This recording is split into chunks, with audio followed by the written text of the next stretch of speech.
Hello, internet viewers. You are once again experiencing a unique thrill. That is the new media troika of CommonSpace through myself as a journalist and host in cooperation with KILTR and Independence Live, who are helping stream this unique conversation online for you. And today we're happy to be joined by an exciting guest, and that's Annie Machon, who's ex-MI5 personnel and best known for her experience there as a whistleblower and exposing some issues that she had inside the UK security services. And of course that's, first of all, welcome, Annie. Hello, thank you. Brilliant. And I suppose to explain to anyone viewing, you can sadly only see me, but that's a mixture of technical issues just to make sure that we got the stream live, and also, you know, if we could make it a spy thriller interview, we could say there's issues of privacy and security, so that Annie's location remains beyond the reach of any nefarious sources out there. But it's especially interesting to be having this interview with Annie right now because obviously we're still just over a week now into the furore that followed the biggest data journalism story in history, that is the Panama Papers. And that's a story that came about in the same way that a lot of Annie's work came about, which was through an act of whistleblowing from someone either internal to the Panama legal firm, or someone that managed to get hold of that information. So first of all, Annie, just to get your view on the big story of the last week, what did you make of the Panama Papers scandal? I thought it was kind of inevitable at some point that something like this would happen, because the whole concept of whistleblowing has become much more mainstream than it was in my day. She said, sounding very old. And I think that's partly down with big thanks to organisations like WikiLeaks and to other brave whistleblowers like Chelsea Manning and Edward Snowden. So the concept of data dumping information, which is very much in the public interest, the public has a right to know in order to be informed citizens when they take decisions and they vote, is much more mainstream. And I think this was a sort of it was an inevitability. And I think we'll see more of these sort of things too. And this is going to be a headache for companies because once they realise how easy it is for these type of large-scale data leaks to occur, once they realise quite how vulnerable they might be if they are exposed, they might suddenly, by having this potential transparency imposed on them, they might suddenly clean up their act and actually start, obeying the law and things like that, which would be nice, because I can't see any other way that we can impose these sort of this law-abiding attitude on quite a number of different areas of public life unless they feel that they might be exposed. And there's a fascinating balance of incentives at play when someone takes part in an act of whistleblowing, a few that you've just highlighted. And there's obviously, it's a very high stakes game for the individual that takes that risk, often with their livelihood at least, if not their life. The mechanics of this particular story, I believe, occurred just over a year ago, sort of early 2015, and the source went to a German newspaper, and even the short, summarised and crucially, of course, encrypted communications that took place in this case was the source saying that they felt their life was in danger due to obviously taking part in a potential leak and exposing this information. You also, of course, yourself, Annie, have highlighted the risk that there now is for corporations or for large institutions. So what's your view on that? Because people like obviously Snowden and Chelsea Manning, faced, and yourself and people close to you have faced severe sort of legal threats as a result of exposing these types of information. So do you think do you think whistleblowing is now safer than it was when you obviously were a whistleblower? I think it's yes and no would be my answer to that. I think it's safer in the sense that more people are aware of the concept and more people accept that whistleblowers are doing things in the public good. So there's a greater sort of social acceptance and therefore a greater social protection of the whistleblower. On the other hand, in counterbalance to that, we see the legal sanctions being ramped up, particularly. Whether or not this brave whistleblower's life was really under threat, I don't know. I think the fact that they thought potentially it could be says a lot about the secret state, not just the official spies who might go after intelligence whistleblowers like Snowden with the full force of the law, but also the sort of corporate spies who will go after corporate whistleblowers with the full force of the law, and who knows what else, because they tend to be very mercenary. So it's yes in terms of acceptance, no in terms of possible repercussions. So thinking back, to the 1990s, or even 15 years ago, if you blew the whistle, even on intelligence, you probably were not facing more than a few years in prison at worst. Whereas now, of course, with people like Chelsea Manning and Edward Snowden, they are facing decades in prison if they're caught, and Chelsea Manning was. And also, we saw in the case with Julian Assange himself, the editor of WikiLeaks, and with Snowden, that some American politicians were calling for their extrajudicial assassination. So, yeah, their lives were and are at risk. So the acceptance and the awareness and the support has raised hugely, I think, over the last 15 years. But the risks you take as a whistleblower have commensurably also increased. So that's a problem. And the fact that despite those threats, brave people are still coming forward from all sorts of sensitive areas, not just intelligence, but obviously with the financial sector or the military sector or health sector or whatever. The fact they're still coming forward gives me hope, because the state, the heavy-handed response of the state to crush the whistleblower, to put them in prison, to ruin their livelihoods, all the rest of it, still doesn't deter these brave young people. And I think that says something about the human spirit, and we should try and support them and act on their disclosures as much as we can. Sorry, there's squeaks in the background of my cat. She's desperate to get in on this show. That's fine. We welcome all people and animals. Yeah, well, it's not blonde and white and fluffy, should we say? It's not a Blofeld cat. Okay. I suppose the phrase often used by some of the people that you mentioned is "courage is contagious," as an idea that each of these individuals has in some ways, inspired those that followed, which is an interesting idea. I suppose what's this has brought particular focus on is the interest in the behaviours of major banking institutions, the nature of offshore tax havens, the financial legal system in the states that support it, the criminal activity, the money laundering, the drug dealing, the war crimes and paedophilia that have all been connected to those that have been using these secrecy jurisdictions. Obviously, your own personal experience was in the secret services, but what's your sort of view or your thoughts on how those institutions, banking and legal and offshore institutions, have been operating?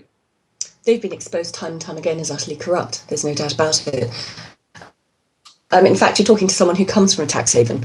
I was born and bred on a little island called Guernsey in the Channel Islands. And in the centuries ago when I was actually born, Guernsey was beautiful. The main livings you made there were tomato growing and tourism. Now, since the mid-1980s, with all this financial deregulation, it's become this ghastly offshore tax haven, and it's been tarmacked over with bankers and trust fund lawyers and all the rest of it. And I loathe that. I think it's a terrible thing to have happened to this little UK dependency island. But in terms of the corruption of the financial institutions and things, I think we've all known that's been going on, but you need a whistleblower to come forward and provide the proof often to ensure that actions are taken. And I think that's what we've seen here. One of the other aspects of international finance and sort of the grey financial economy, should we call it, and this is something I'm very aware of because one of my other roles in life now is as European Director of an organisation called LEAP, which stands for Law Enforcement Against Prohibition. And these are law enforcers from around the world and across the spectrum of law enforcement, from police to lawyers to judges to prison governors to undercover people to ex-spooks, military, whatever. Any of us who have had some intersection in our professional lives with the war on drugs knows it's a failure. So we are campaigning to end the war on drugs, to end drug prohibition. And one of the reasons that particularly grabs me and got me involved in this cause was the fact that banks receive a lot of their money from, of course, the illegal drug trade. In fact, after the financial crash in 2008, the head of UNODC, the UN Office for Crime and Drugs, was a man called Antonio Maria Costa. In 2009, he went on the record and said that if it weren't for drug money, many global banks would have had no cash liquidity after the financial crash. That's the sheer scale of their dependency, their money dependency on the drug market. And that's quite shocking, I think. And also, they launder money, and many banks have been caught out. They've been fined for it. HSBC, most notably a couple of years ago, was fined a record sum of $1.2 billion for laundering the drug money of the Mexican drug cartels. And that sounds like a massive fine, but actually it's a drop in the ocean to their profits. So they probably just see it as a sort of risk, and they pay it, and they carry on doing what they've been doing. So yes, of course, there are all sorts of angles of corruption in this, from big corporations not paying the due tax to the societies in which they operate, to the laundering of crime money and drug money, to the laundering as well of terrorist money. So, for example, over about half the currently designated terrorist organisations around the world, according to the DEA in America, receive the bulk of their funding from the illegal drug trade. So the overlap is huge and frightening. And because there's no effective regulation, there doesn't seem to be a will from our political class to try and effectively legislate on an international scale to stop this. It will continue and continue. And I suppose it's been the big personality focus of the UK media over the past week, has been on the connections between David Cameron and various offshore tax haven interests. But I suppose part of that has derailed the wider conversation about the scale of the connection between these types of institutions and the UK government. As you've already mentioned, a Crown dependency, Guernsey, sits alongside so many different overseas territories, including, of course, the British Virgin Islands, and being at the centre of this scandal. The country most implicated in the Panama Papers scandal is the UK, with over 50% of all total registered tax haven firms that were using this company being registered in UK destinations or UK run destinations. You've obviously got HSBC that you mentioned, Coutts and Co Bank as well, which was formerly owned by Royal Bank of Scotland, was one of the main banks that were using the Panama tax haven destination. So when you think about that and its connections to the UK state, how does that relate to sort of your wider experience within looking at security services, which is also obviously supposed to have oversight by the same political establishment, but from your personal experience failed to do so? Well, I mean, they're equally toothless trying to do that too. Just before we move on to the intelligence side of things, I mean, one other comment I would make is when the first stories broke a week ago in The Guardian about the Panama Papers, I remember seeing the headlines all about Putin this and Putin that. So they were trying to nail this personality by using this leak. And it turns out, apparently, that actually he's never put his name into any of these things. So it became very obvious that it was a sort of Western media manipulation to try and nail a particular politician.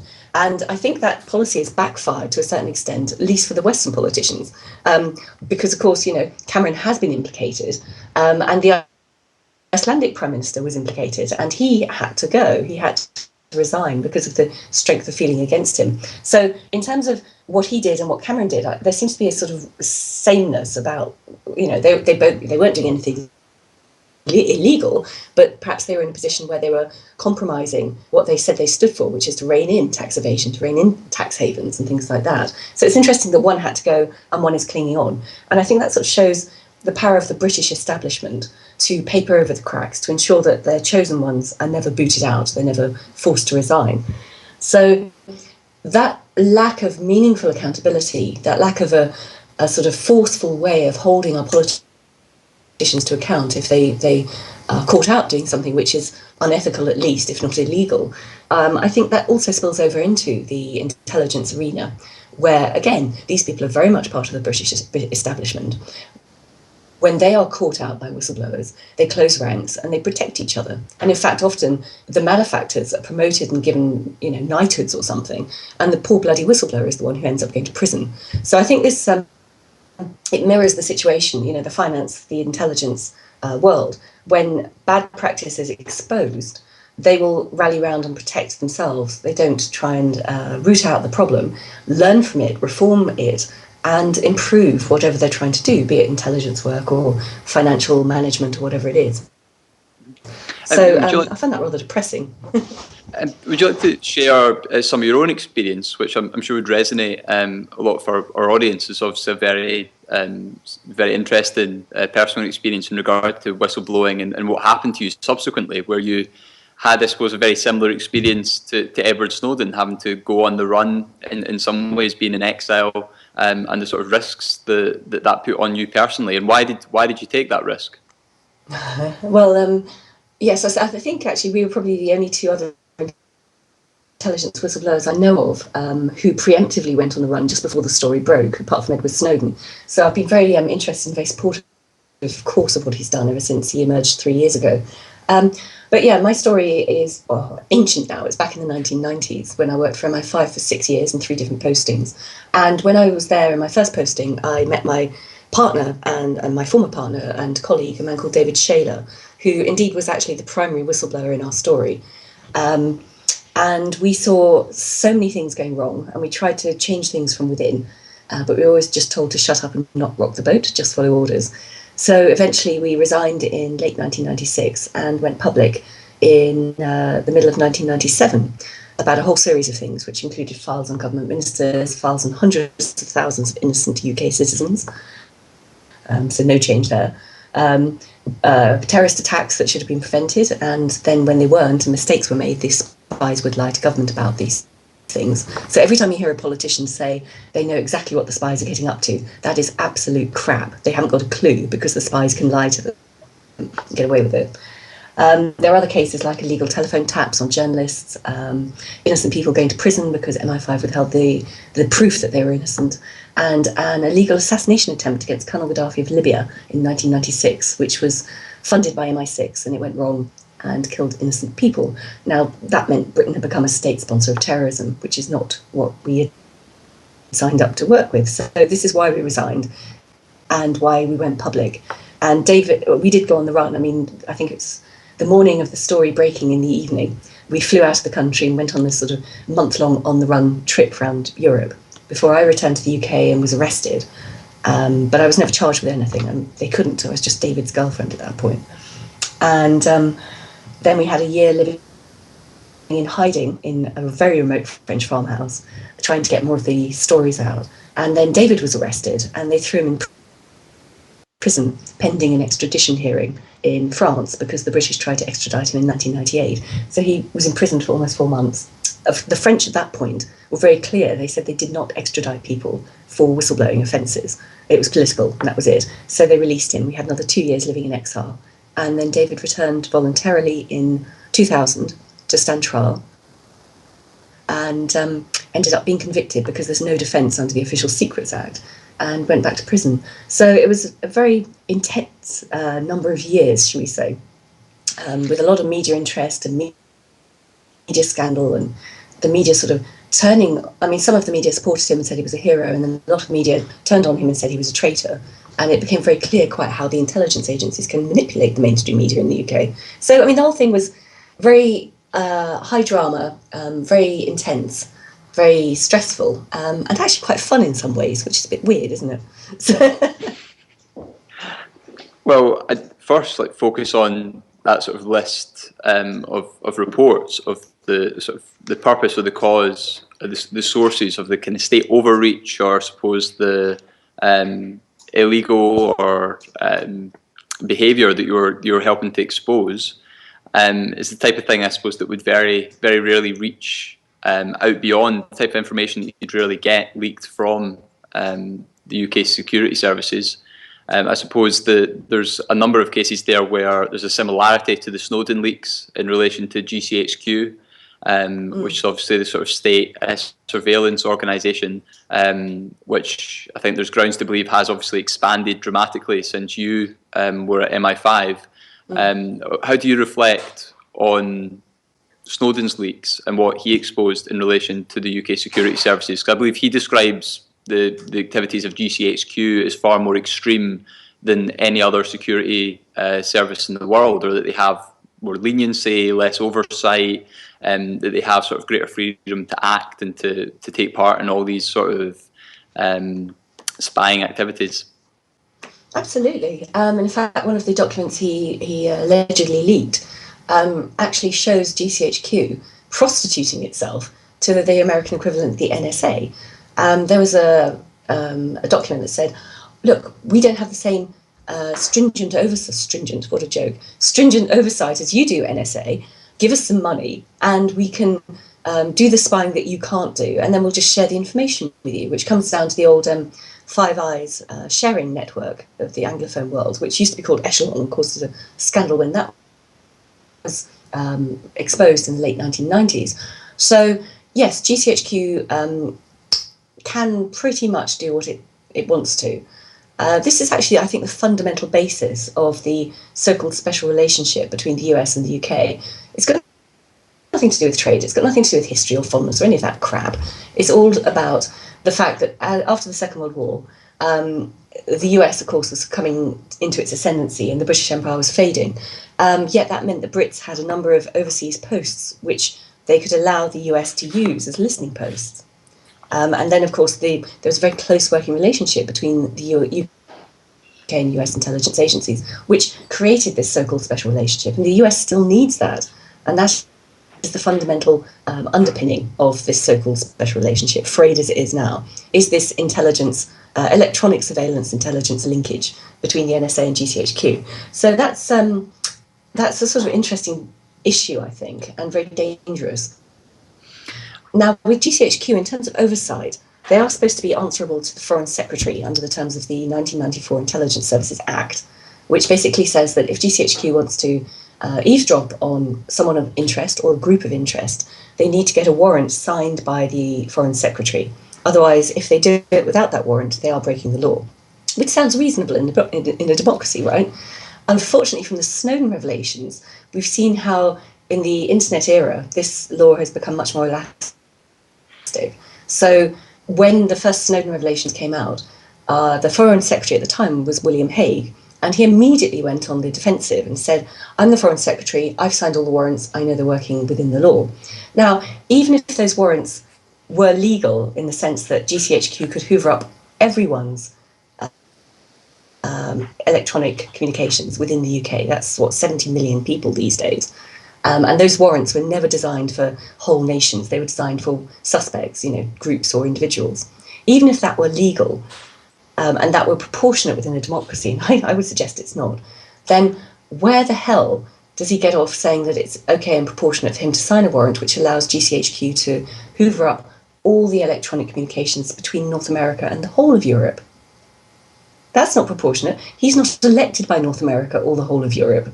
So whatever he signed does not cover those activities, and yet we know from the Snowden disclosures, particularly Operation Tempora, where they mainstream off the fibre optic cables between North America and Europe. How on earth can he say that this warrantry system is proper oversight and it's proportionate and it's legal within a democracy? Because 430 million other Europeans won't agree with him. They didn't elect him. And certainly none of the, 500 million in North America as well. So at the moment we're looking at analogue laws trying to control the digital age. This is partly why the Conservatives, since 2010, have been trying to push through this new bill called the Investigatory Powers Bill, which is otherwise known in the media as the Snoopers Charter. Because what they want to do with this is retrospectively legalise what GCHQ has been doing for years anyway, to make sure they can't be prosecuted about it, and also to broaden out those powers and say, look, GCHQ's doing all this stuff that's legal, but actually we're going to give them new powers too. We're going to let them do equipment interference activities, which basically means they're going to allow GCHQ to hack everyone's computers if they are minded to, and then also allow not only MI5 and MI6 to share that product, but also all our police forces. Now, if that's not Orwellian, I don't know what is. I suppose the defence that people put up in favour of these type of activities is essentially an argument from authority that state security services should be trusted, that they're experts, that they know what they're doing. They similarly apply those claims to the government and claim that obviously they presume that these activities, when we don't know what's happening, will be narrow in their nature and will be proportionate. I suppose one of the entertaining stories that came out in the last couple of days in this area was the story that GCHQ intervened on the 6th Harry Potter book. I saw that, yeah. And this was the CEO of Bloomsburg Publishing said, presumably as a kind of throwaway comedy story, that he'd been contacted by the UK security services and GCHQ over any leaks from the 6th Harry Potter book, and about people claiming that they had a leaked copy before publication day, I suppose, and a story of intellectual property. And they obviously came in to verify or otherwise a source that had claimed to have a copy of the book, which they obviously used their technology to work out that it wasn't the actual text of the real book. But I found that a fascinating example of where obviously that's not necessarily in the security interests of the UK state to be interfering in the issues to do with book publication. And if they intervene in that case, what other cases are they intervening in terms of, for instance, corporate sabotage and areas of that nature? Well, indeed.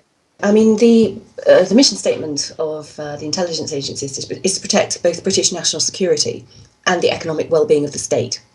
So, I mean, bearing in mind how much J.K. Rowling earns, perhaps she does contribute massively to the economic well-being of the state. I don't know. But seriously, this is a very concerning point, I think, because for years we've seen the copyright wars, the intellectual property right wars being played out. So you have the big media corporations, big pharmaceutical corporations, whatever, trying to protect this outmoded 20th century business model, to ensure that they can have copyright, they can have intellectual property, patents, whatever, to, for phenomenal amounts of time, to protect their profits. And, let's not get bogged down in arguments about artists needing to be paid. I am one and I know, but most of the money doesn't go to the artists, it goes to the middlemen, these big corporations. And we've seen time and time again that the state apparatus can be used to enforce these corporate interests. For example, the arrest of Kim.com, the founder of Mega Upload in New Zealand in 2012, where there was an FBI SWAT team raided his mansion, helicopters, everything. It was like the start of Apocalypse Now, purely because they'd been tasked by the lobbyists in America from these big media organizations to go after this guy because he was seriously threatening, as they saw it, their profits. So suddenly you have this sort of merger of the corporate and the state, which is Mussolini's definition of fascism. So this is, slightly worrying. I mean, that GCHQ story about Harry Potter was sort of actually quite funny. But if this, and it probably was just a personal interest, someone, saw something and said, perhaps we should just tip them off.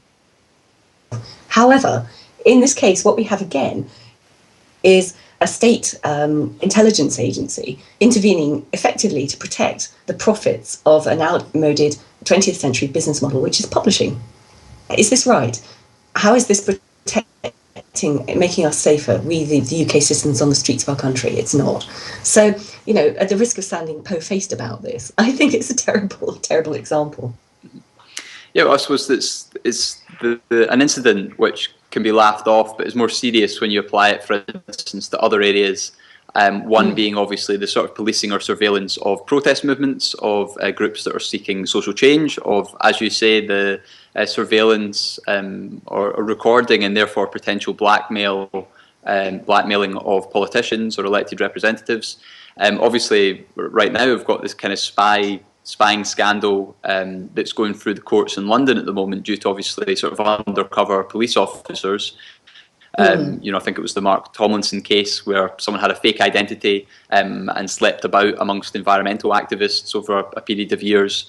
And I think there's been a number of specifically women in that case who, in that case are putting a legal case forward about abuse by undercover police officers that were there to survey the protest movement. So did you come across any experiences of that yourself when you were in MI5, and what do you think of the current scandal in that area?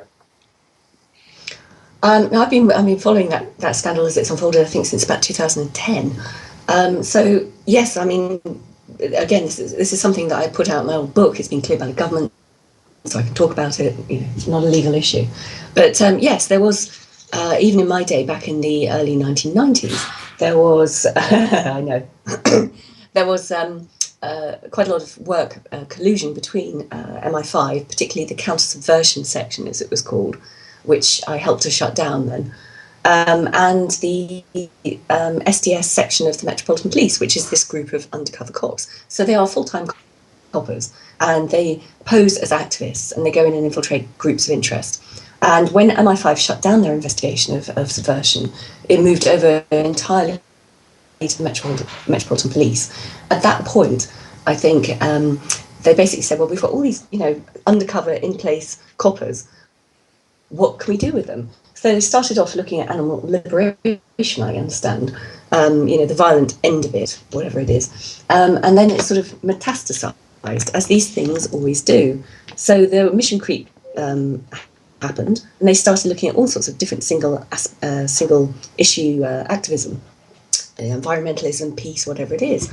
And again, there was no debate, there was no oversight, there was no what's proportionate, in policing these groups within a democracy. It almost became a sort of adjunct of the corporate world, so that the police, for example, when Occupy took place in London in 2011, could report and send a letter to the banks within the vicinity saying, we assess Occupy to be a domestic extremist / terrorist group. And this, ironically, this letter was leaked. So that's why we know that's what they said. So it's very dangerous. I mean, suddenly, instead of being a peace activist or an anti-capitalist activist, suddenly you are defined as a domestic extremist or terrorist. That puts you in a whole different legal category if they then want to come after you. And that's frightening.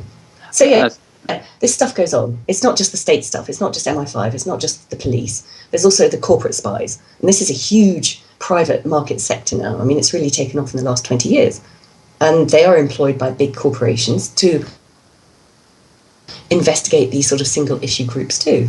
So, yeah, it is beginning to slide into a sort of slight panopticon, I think. And of course, there's a slight irony there that Occupy were defined as a sort of extremist or sort of terrorist tendencies, given they were protesting against the very institutions that this week have been revealed and exposed to be sort of in bed with the very same criminal interests and terrorist interests and rogue state interests that have been manipulating these tax havens for their own secrecy. So that's quite an irony there. But I was going to follow on from the question about sort of surveillance of protest to an issue that's been raised every now and again in Scotland since 2013, and that's obviously how the UK security services treat the Scottish independence movement, because by definition the Scottish independence movement exists to break the UK state, which you could certainly define as against UK state interests.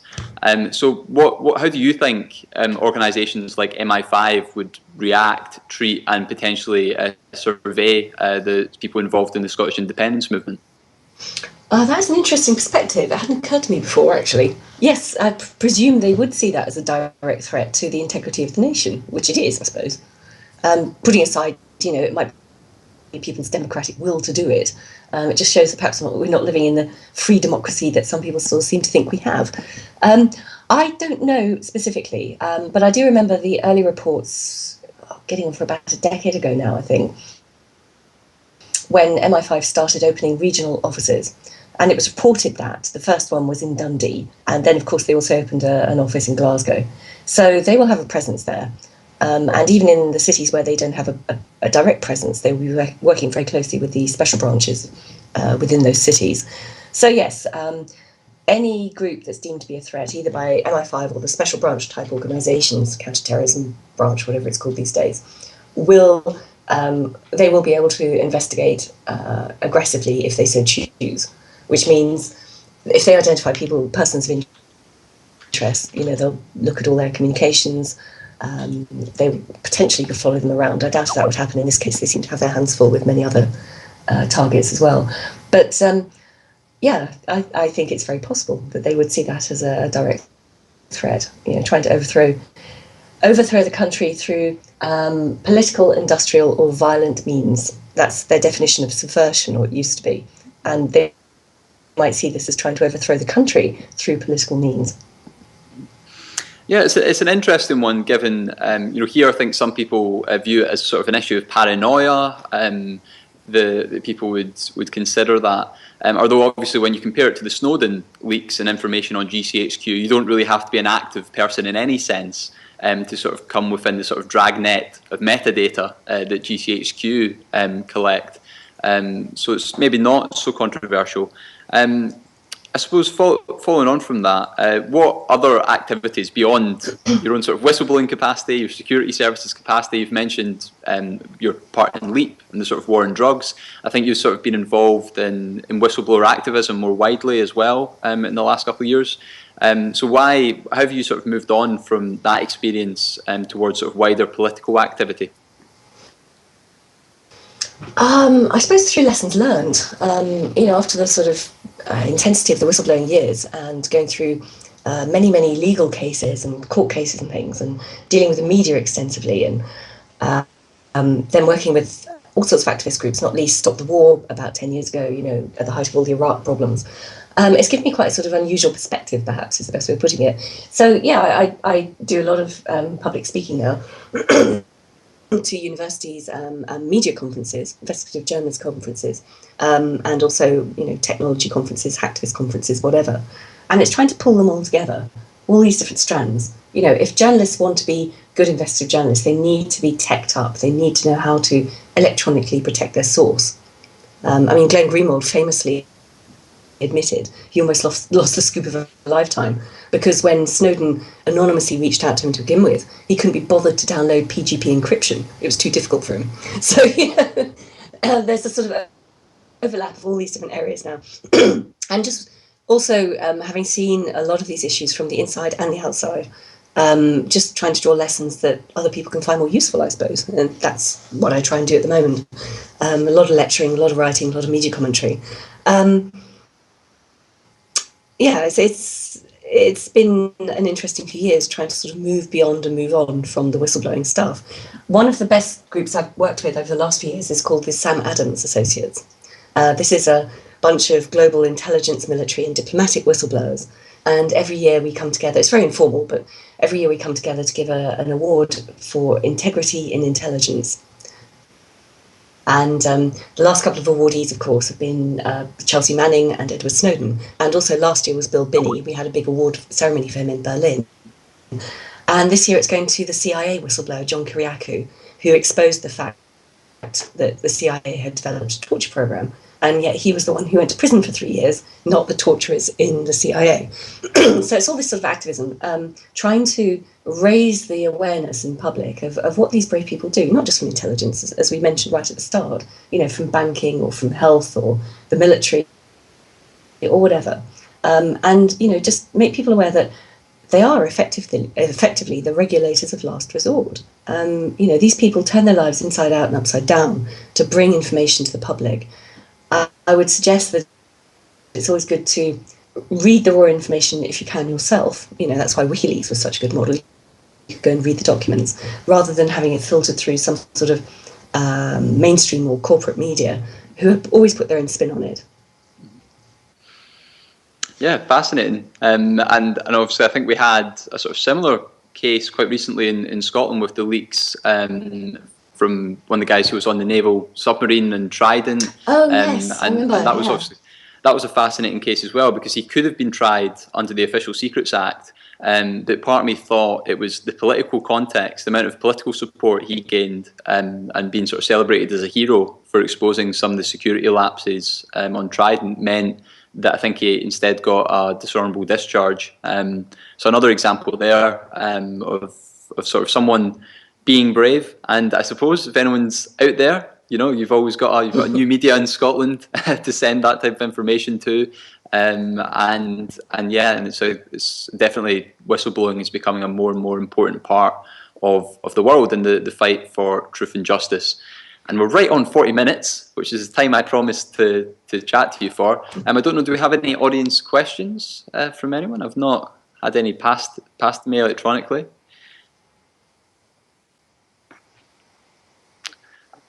I'm told by my technological tag team that's a kind of voice in the sky through these earplugs that the audience has been so riveted that they've not sent in any questions, which I'll just I'll take for granted and take hopefully as a compliment.